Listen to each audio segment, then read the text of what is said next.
Salut et bienvenue sur la chaîne. Aujourd'hui je vous propose une vidéo dans laquelle je vais vous présenter ces livres auto-édités que selon moi il faut absolument lire. Je vais vous les présenter mais selon mes critères, selon ce que j'en ai pensé, donc évidemment vous ne pouvez ne pas être d'accord avec moi et vous pouvez totalement m'en proposer d'autres par commentaire que je n'aurais pas lu. Ça me ferait très plaisir d'apprendre à en connaître de nouveaux. Le premier que je vais vous présenter c'est Le Jardin secret de Marie de Coralie Raphael. Donc ce qui m'attire en premier, je dois avouer, c'est la couverture. Elle est très belle, elle fait douce et sombre à la fois et c'est un peu comme dans le roman. Donc je vais vous lire le résumé puis je vous dirai mon avis en quelques mots. Fille unique, Marie vit seule dans un manoir avec sa gouvernante Kate et son père qui ne rentre que rarement. Un soir, alors qu'elle entend un bruit étrange dans sa chambre, la fillette découvre dans les couloirs du manoir un passage souterrain qui mène à un jardin secret. Là, elle fait la rencontre de Sauge, une créature qui ne semble formée que d'une tête dans un bocal. D'abord effrayée, Marie se lie très vite d'amitié avec son nouveau compagnon. Sauge lui raconte une si belle histoire que la fillette sacrifie son sommeil pour se rendre chaque nuit dans le jardin en cachette de sa gouvernante. Mais Marie s'interroge. Qui a créé ce fabuleux jardin? Qu'est-ce qu'il est arrivé au corps de Sauge? Alors que son attachement pour lui grandit, la jeune fille découvre un coffre enterré dans le jardin qui va bousculer sa vie. Alors c'est un roman qui fait 267 pages à peu près. L'écriture est très fluide, très sympa. Elle n'est pas trop enfantine malgré le genre du roman qui est plutôt on va dire du fantastique young adulte. Les personnages ne sont pas trop non plus gamins malgré du coup le jeune âge de Marie. J'ai beaucoup aimé l'intrigue principale, j'ai beaucoup aimé ce qui se passait entre Sauge et Marie. Franchement, c'est un roman que je vous recommande. Donc pour l'originalité du récit, pour la plume de l'autrice et puis pour sa fin qui est très belle, très touchante et vraiment très poignante. Les deuxièmes livres auto-édités que je vais vous présenter, donc c'est une saga qui n'est pas terminée, c'est Les Éphémérides de Théor. Donc c'est un roman que j'avais très envie de découvrir, que j'osais pas forcément. Et franchement, je regrette pas parce que cette saga est un franc succès, un franc coup de cœur. J'ai adoré le premier tome, donc la plume est super agréable à lire. L'univers est riche, varié et vraiment très complet. Il est super intéressant. Les intrigues, ça se lit tout seul. Les éléments perturbateurs, ils sont là. Il y a de l'action, il y a des rebondissements. Il n'y a pas forcément énormément de romance, mais il y en a un petit peu quand même. Donc franchement, je vous invite à découvrir le tome 1. Donc je vous lis le résumé du tome 1 et après je vous présente les couvertures du tome 2 et 3. Saena est née pour mourir. Ce n'est un secret pour personne parmi les alias. Le croissant de lune bleue tatoué sur son bras l'atteste. À sa majorité, elle devra se battre dans un combat à mort contre son pire ennemi, le roi Chat, souverain des Néomas, et il la tuera.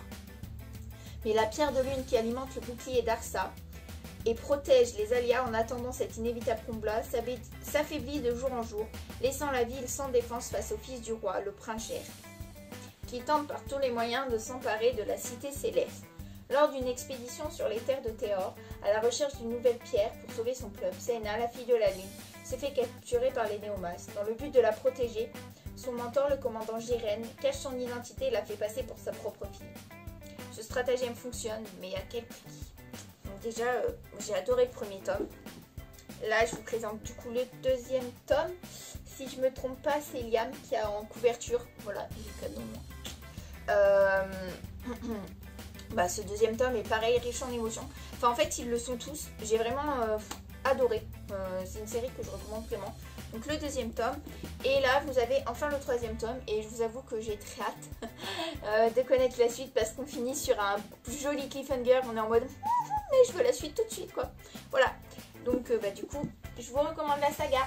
Ensuite je vais vous parler d'une saga dystopique SF. J'ai pas le tome 1 en papier, donc je me l'achèterai une fois hein, c'est sûr. Donc c'est A Girl Utopia, le tome 1. Là je vous présente du coup le tome 2, A Girl Revolt, et j'ai le tome 3 partie 1, A Girl Revolt. Voilà, et puis je l'ai déjà dit. Donc c'est une saga dystopique où les hommes ont ce qu'on appelle un dominatem. C'est une petite puce qui va permettre aux femmes de les contrôler et de faire en sorte qu'il n'y ait plus de grandes guerres, etc. Parce que pour les femmes, ça a été les hommes les responsables donc de la déchéance humaine, on va dire. Et là-dedans, c'est super original. La plume est... Je répète tout ce que je dis, mais Franchement, elle est géniale à lire. Les couvertures, vous n'avez pas vu celle du tome 1, mais franchement, je crois que c'est une des couvertures que je préfère de tous mes bouquins. Et puis l'autrice est vraiment super sympa. Il y a des rebondissements, il y a de la romance, il y a des éléments perturbateurs, il y a du suspense, il y a de l'intrigue, il y a du mystère, il y a de tout. Et du coup, ben, comme les autres, je vous invite vraiment à les lire. N'hésitez pas à vous rapprocher de l'autrice. Ils sont disponibles sur Simplement Pro pour les chroniqueurs, les blogueurs, si vous voulez aller voir et tenter. Mais sincèrement, je vous y invite plus que rapidement à y aller. Dernier roman que je vais vous présenter, donc il s'agit de Blind d'Hailey Davis et Mogadar. Donc c'est l'Emprise saison 1. Donc c'est un roman qui me tentait, mais je ne savais pas dans quoi je me lançais. J'étais un petit peu frileuse, je dois avouer. Elles ont été super gentilles de me l'envoyer en papier parce que j'avais vraiment pardon, très hâte de le découvrir. Donc je vais vous lire le résumé puis je vous dirai mon avis en quelques mots. L'amour rend aveugle, mais jusqu'à quel point? Quand on a 18 ans, on a envie de croquer l'existence à pleines dents. On pense que les adultes ne comprennent rien à l'amour. Le fort, celui qui vous pousse à déplacer des montagnes. Le vrai, celui qui vous donne des ailes. Je ne pensais pas éprouver un tel sentiment jusqu'à ce que je le rencontre. Lui seul a été capable d'apaiser ce vide laissé pour mon incapable de père, mon chevalier. Pourtant, tout le monde l'a détesté, surtout Abel, mon meilleur ami. J'ai dû faire des choix, changer et grandir plus vite, tout ça aveuglément. Je m'appelle Camille et voici mon histoire. Donc c'est un roman qui fait plus de 500 pages. Il coûte 13,70 €. Donc sincèrement, foncez. C'est un bouquin qui vaut pas cher et pourtant il est gros. Donc en fait, dans ce roman, on va parler d'islamisme. Si je me trompe pas, je préfère pas me tromper. Où la jeune femme se fait totalement embrigader par cet homme qui est devenu son chevalier, qui remplace le vide laissé par son père. Et c'est super intéressant, la psychologie des personnages est absolument sublime.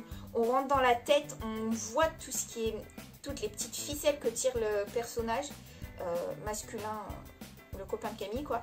Et comment la famille le voit et comment à la fin surtout comment ça se passe pour que Camille revienne à sa famille alors qu'ils sont en train de préparer quelque chose d'hyper grave. Voilà, donc c'était un pur chef-d'œuvre, c'était un gros coup de cœur.